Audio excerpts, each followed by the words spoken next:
Okay, but nobody talks enough about the struggle of being a single, independent girl with high standards who's very emotionally intelligent and very self-aware. And you're just like, wait, like I'm in my yearning stage. Like I think I want a boyfriend. I'm in my 20s and 30s. Let's freaking go. You know what I'm saying? But then there's a completely different side to you, you know, that's a little emotionally unavailable and hyper independent, you know, possibly an avoidant attachment, possibly an Enneagram 8 little workaholic with ex trauma. And you're just like, wait, so like, what am I supposed to do with that information? Like I'm a walking contradiction because I keep going out with these men that have expiration dates and I know won't last because it keeps me from getting, you know, emotionally invested and then hurt. But at the same time, then that keeps me single. It's like a vicious cycle. Anyways, if you relate, hi, I'm Savannah Lee. I make music for you. I just dropped 2 songs and let me soundtrack your summer. The first song, You Don't Exist Yet. It's about the girls that are in the yearning stage that want a boyfriend. Hasn't happened yet. And then cut to the chase, a song for the girls that date men with expiration dates. If you relate to this, I really hope this finds you. They said they don't need a man for anything, climbed the ladder in life, became powerful and admired. But without realizing it, they started pushing away the exact kind of men they claimed to want. And the most shocking part is that almost none of them understand why they ended up alone. Why are beautiful, successful, emotionally intelligent women really struggling to date today? First theory is that men really need to feel valued, and they feel like women have surpassed that place in life where they are able to provide value. So the traditional man is really struggling to feel validation in a relationship with an independent woman because they don't need to earn for them or provide for them. Women are very well capable of that themselves. What I've observed is that this mentality has really started to prevent men from investing in women who have really established careers and seem like they have their shit together. Oh, she's very successful. Well, she can take care of herself. She's doing this, she's doing that. Where do I fit into all of this? I have a message for the guys who think like this, where dependency and being dependent and providing value in a relationship does not solely come monetarily or through finances. I will bet you that there are many women out there who are in these positions, smart, successful, financially independent, who if you gave an opportunity and asked, hey, what could I do for you? You would find a list of chores, handyman work, emotional support, all forms of ways that they would like to be dependent on you if you would provide the opportunity for them to vocalize their wants. On this app alone, I've heard women time and time express that I would like a partner to be able to share life with and share worries with and be able to take on half the workload of life and be spoiled and treated and doing all the things that sometimes come with a traditional relationship as well. Women do not want to be project managers for their relationships. That is where you can really step in and take on that be dependent on me role, that leader role, as you guys like to talk about, where women feel like they have to delegate task, responsibility, carry a lot of mental load in terms of what needs to be done. Not as often as you would think I've encountered, whether it's in my own practice as a therapist, where women are kind of like, I don't need any man and I just want to be in a relationship because yeah, there's no reason. It's just nothing's happening and we just have sex and live together. There is dependency in all shapes and forms. Women want that, just ask them. Like and follow for part 2, where I'm going to elaborate a lot more on the second reason why women really struggle to find relationships, especially when they're beautiful, successful, and doing all the right things in terms of taking care of themselves and still can't get to the next phase of a partnership. This woman makes some interesting points, but there is still an important detail here.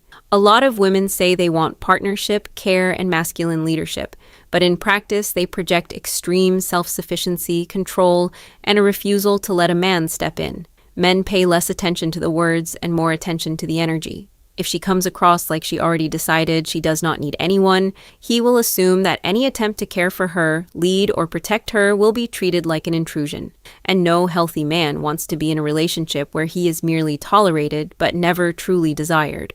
Why is it that there are so many girls who are hot and successful, but they're still single? I read every dating book under the sun. This is what they said. The first reason they're single is because of something called hypergamy. That means we tend to want to date up, which means women tend to want to date a guy who's got more money and social status than her. This doesn't make women shallow, this is just evolutionary. So as you can imagine, if a woman is already making 6 figures and super attractive, the chances of her finding a man who's even more career successful and makes more money and has more social status and meets her high standards is going to be extremely slim. The second reason is because most women who are super career driven lead with their masculine energy because it's what's got them career success. Whereas what attracts high value men isn't career success in a woman, it's a woman who's in her feminine. Something I've observed in my matchmaking business is that women who are smart, independent and successful tend to struggle the most in their dating lives. And I believe this is because of hypergamy, which basically means that women tend to want to date up. They want someone who's superior to them financially and in status and in IQ. And so what happens is the more money a woman makes and the more independent she becomes,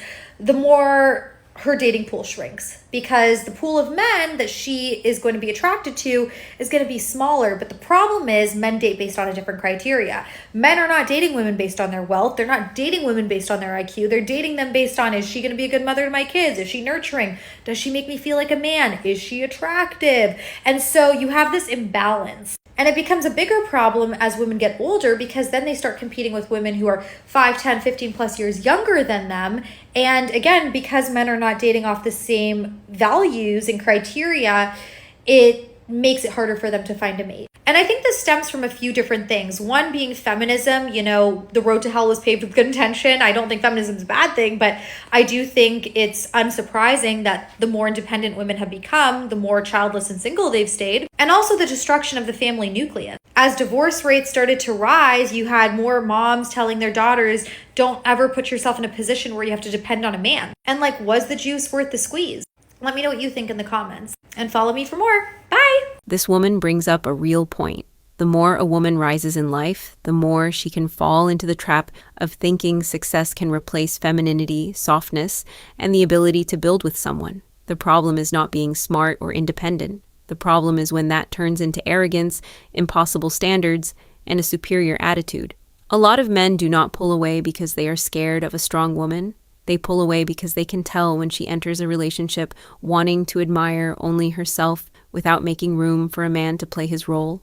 Ladies, the smarter, richer, and more ambitious you are as a woman, the harder it's going to be to find a man, because men tend to date down and women tend to date up. And so you'll notice as you climb the totem pole of life, your dating pool is going to get a lot smaller, because the men who aren't on your level financially, ambition-wise, intellectually, status-wise, you are going to not be attracted to, because you're going to feel that they don't have a lot to offer you that you can't offer yourself. And then the ones who are on your level or above, well, a lot of them are not in a rush to commit because they don't have the pressure of the biological clock. Or they might be looking for women who are extremely submissive. In other words, they don't want a power couple dynamic, which is going to leave you with very few options who you are actually attracted to. But not all hope is lost. In fact, I've helped thousands of alpha women find love with high value men, but leaning into your divine femininity is the secret. And if you don't know how to lean into that, then watch the free video linked in my bio to get started, and follow me for more dating advice. Bye. Here is what I learned about the dating scene once I became a high income earner myself. Okay, so for full transparency, I was making $80,000 at around 25 years old. And then at 26 years old, I jumped and I started making over $200,000. My package was over 230. Okay, but just to round it up. The men that I was going after were no longer special, okay? So the men that I thought, oh, they have money, oh, they're la la la la la, they were not special. There was nothing special about them. It was the perception of prestige. These men were not more capable than me. They were not more successful than me. They just had more ambition at some point, but I had much more. I just ended up actually in a very male-dominated industry, to the point where I was one of the very few women that was there. So it is a man's world, let me tell you that, and it is gate-kept. But I was relentless and just went after things and did not think about my gender. The man that I was dating, okay, no longer was special to me. I looked at him and he became my competition, in that he saw me as competition. He was 30 years old and all of a sudden he was like, oh, you're now making more than me technically. What? Whoa. So he went full on crazy mode, where he was like he was just mean out of nowhere, just cruel out of nowhere. I dropped him like that. And there's more to that story, but it was horrendous, okay?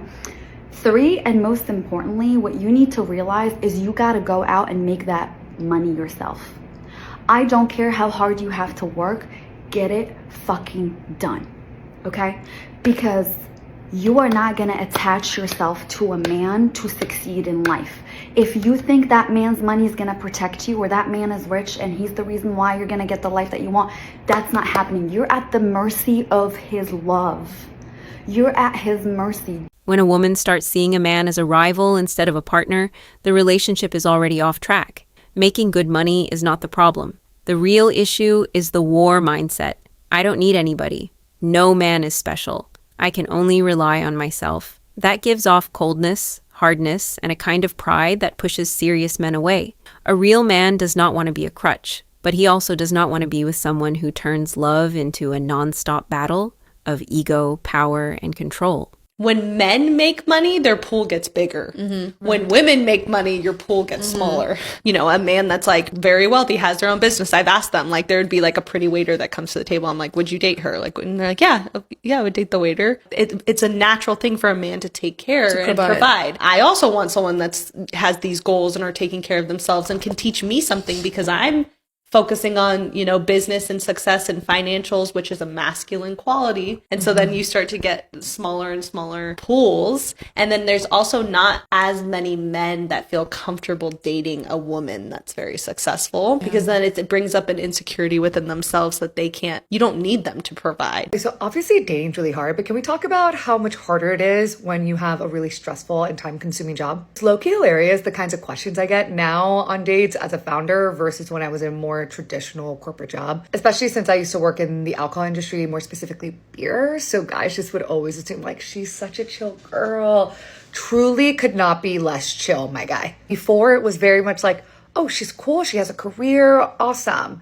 But now as a founder, the questions I get are a lot more, and even on first dates, a lot more of the questions I get are like, do you have time for dating? Which that happened to me. This is about a year ago. I was on a first date with this guy. Maybe it was 20, 30 minutes in.